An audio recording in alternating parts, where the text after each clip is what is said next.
सह्याद्रीच्या शिखरांवर कधी काळी अंधार पसरला होता.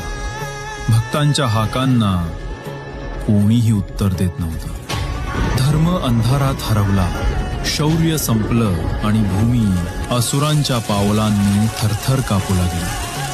तेव्हा पृथ्वीने हाक दिली, आकाशाने हुंकार भरला आणि जळत्या भस्मातून प्रकट झाला मार्तंड मल्हारी. त्याच्या नजरेत ज्वाला होत्या, त्याच्या हातात दैवी शक्ती होती. जिथे तो उभा राहिला तिथून अंधार पळाला आणि भक्तांच्या आयुष्यात परत उजेड आणला. पण त्या दिवशी त्याने दिलेला आशीर्वाद अजूनही आपल्या मातीमध्ये धडधडतो आहे.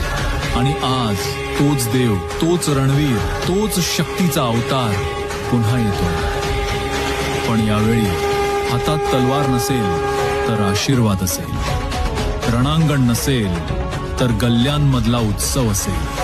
होय, तोच मार्तंड मल्हारी येतोय नव्या रूपात, गणपती बाप्पाच्या रूपात. तयार व्हा, कारण यावर्षी या गल्लींमध्ये जय मल्हारचा जयघोष गणपती बाप्पा मोरयामध्ये मिसळणार आहे.